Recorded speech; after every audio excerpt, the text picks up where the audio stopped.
पुराने जमाने की ये कहानी है। एक प्रदेश में एक व्यापारी ने प्रेम विवाह लव मैरिज किया।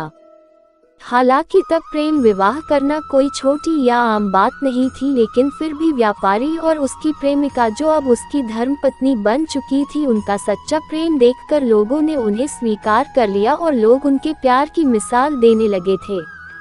वे दोनों भी अपने प्यार से भरी नए संसार में काफी खुश थे।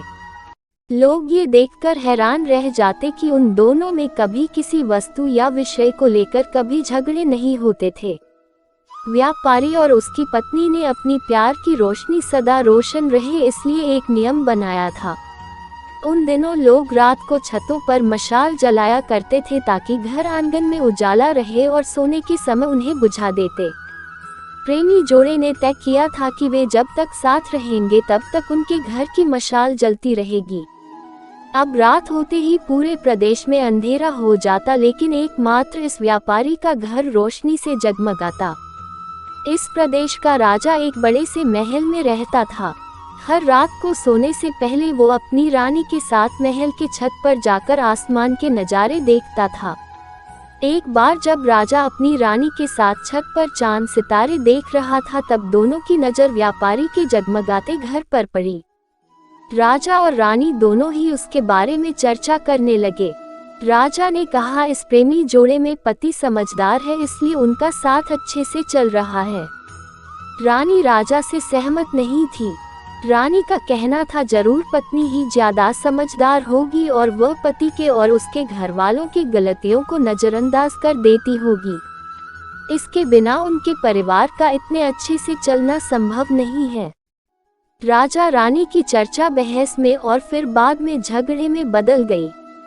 अंत में राजा ने कहा कि हम क्यों झगड़ा करें, एक काम करते हैं, उनकी परीक्षा लेते हैं और देखते हैं कौन ज्यादा समझदार है। रानी को भी यह सुझाव पसंद आया। राजा ने उनकी परीक्षा लेने के लिए एक योजना रानी को बताई।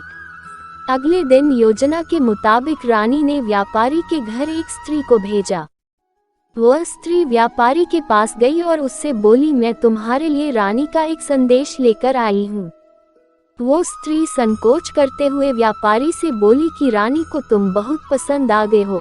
अगर तुम अपनी पत्नी को छोड़ दो या उसकी हत्या कर दो, रानी तुमसे शादी करने के लिए तैयार है। महिला की बात सुनकर व्यापारी को गुस्सा आ गया, लेकिन उसने अपने गुस्से पर काबू रखते हुए उस महिला से कहा कि ऐसी 1000 रानियां भी आ जाएगी तब भी मैं अपनी पत्नी को धोखा नहीं देने वाला। तुम मेरी तरफ से रानी से माफी मांग लेना और कहना ऐसा प्रस्ताव दोबारा ना भेजें। उस स्त्री ने व्यापारी ने जो कहा था वह बात राजा और रानी को जाकर बता दी। व्यापारी का ऐसा जवाब सुनकर राजा खुश हो गया, क्योंकि राजा जैसा सोचता था व्यापारी उतना ही समझदार निकला। अब व्यापारी की पत्नी के परीक्षा की बारी थी। राजा ने एक आदमी को उसके पास भेजा। आदमी ने व्यापारी की पत्नी से कहा, राजा को तुम पसंद आ गई हो। राजा ने कहा है, अगर तुम अपने पति को मार देती हो तो वो तुम्हें उनकी रानी बना लेंगे। आदमी की बातें सुनकर पहले तो व्यापारी की पत्नी कुछ भी नहीं बोली। जब आदमी वहां से जाने लगा तब पीछे से व्यापारी की पत्नी ने कहा कि आज रात को जब मशाल बुझ जाएगी तो समझ लेना कि मैंने अपने पति की हत्या कर दी है। राजा के आदमी ने इस घटना का वर्णन राजा और रानी के सामने जाकर किया। राजा को व्यापारी की पत्नी पर काफी गुस्सा आया, लेकिन रानी ने राजा से कहा कि वह सिर्फ ऐसा कह सकती है, कर नहीं सकती, आखिर वह उसकी पत्नी है और प्रेमिका भी। राजा ने तय किया कि व्यापारी को खतरे में नहीं डालना चाहिए, इसलिए राजा ने अपने कुछ सिपाहियों को आदेश देकर उसके घर के पास खड़ा रहने के लिए कहा। राजा ने उनको समझाया कि जैसे ही व्यापारी के घर की मशाल बुझे तो तुरंत उसके घर में घुस जाना और व्यापारी को बचा लेना। रात होते ही राजा और रानी अपने महल के छत पर आकर व्यापारी के घर की तरफ देखने लगे। आधी रात हो गई लेकिन कुछ भी नहीं हुआ। रानी राजा से कहने लगी, देखा, मैं कहती थी ना कि वो सिर्फ कह सकती है, ऐसा कर नहीं सकती। रानी ने यह शब्द कहे ही थे कि राजा ने देखा कि व्यापारी के घर की मशाल बुझ चुकी है। राजा को व्यापारी की चिंता होने लगी। थोड़ी देर बाद राजा के वह सिपाही जो व्यापारी की सुरक्षा के लिए वहां खड़े थे राजा के पास आए और उन्होंने राजा को व्यापारी की मौत की खबर सुनाया। राजा ने कहा, तुम्हारे होते हुए व्यापारी कैसे मर सकता है? सिपाहियों ने कहा कि उसकी पत्नी ने दिन में ही जहर दे दिया था और रात को पति के मरने के बाद उसने घर की मशाल बुझाई, इसलिए हम कुछ भी नहीं कर पाए। राजा को इस घटना से न सिर्फ व्यापारी की पत्नी से बल्कि औरत जात से ही नफरत हो गई। व्यापारी की पत्नी के बेवफाई के विचार उसे पूरी रात आती रही। राजा उस रात एक भी मिनट सो नहीं पाया। राजा को इस बात का काफी पश्चाताप हुआ कि उसकी वजह से व्यापारी को अपनी जान गंवानी पड़ी। सवेरे राजा ने अपने एक मंत्री को बुलाया और उसे आदेश दिया कि मैं शिकार करने जा रहा हूँ, जब तक मैं लौटूंगा इस प्रदेश की सभी महिलाओं को गला काटकर मार देना। राजा का ऐसा आदेश सुनकर मंत्री ने राजा को काफी समझाने की कोशिश की, लेकिन राजा उसकी एक भी बात सुनने के लिए तैयार नहीं था और राजा ने उसे धमकी दी कि अगर तुमने यह काम पूरा नहीं किया तो सबसे पहले मैं तुम्हें ही मौत की सजा दे दूंगा। राजा के शिकार पर जाने के बाद मंत्री काफी चिंता में डूब गया। जब मंत्री को कुछ भी नहीं समझ आ रहा था तो मंत्री सीधे अपने पिता के घर गया, जो पहले राजा के पिता के यहाँ मंत्री रह चुका था और काफी समझदार था। मंत्री ने अपने पिता को सारी बात बताई। बेटे की बात सुनने के बाद उसके पिता ने उसे कहा कि सबसे पहले तुम कहीं पर छुप जाओ, क्योंकि राजा जब लौटेगा और देखेगा कि तुमने उसका हुक्म नहीं माना है तो वह तुम्हें सजा देगा। मैं देखता हूँ, किसी तरह राजा को समझाता हूँ। रात को जब राजा लौटा और उसने देखा कि उसके प्रदेश में सभी महिलाएं पहले की तरह ही अपना काम कर रही है, घूम रही है, तो उसे मंत्री पर बहुत गुस्सा आया। हर जगह तलाश करने के बाद जब मंत्री नहीं मिला तो राजा सीधे मंत्री के पिता के घर जा पहुंचा। राजा ने मंत्री के पिता से मंत्री के बारे में पूछा। मंत्री के पिता ने राजा को शांत करने के लिए पानी दिया, बैठने के लिए कहा और बाद में राजा से पूछा कि आप क्यों सभी महिलाओं को मारना चाहते हैं। राजा ने व्यापारी वाली पूरी कहानी मंत्री के पिता को बताई। मंत्री के पिता ने राजा से कहा कि आपने जो फैसला किया है मैं उसे सही या गलत नहीं बता रहा हूँ, लेकिन मैं जो एक छोटी सी कहानी जब मैं मंत्री था तब मेरे साथ घटित हुई है वह मैं आपको सुनाता हूँ। उसे सुनने के बाद आप जो फैसला करेंगे वह हम सब मान लेंगे।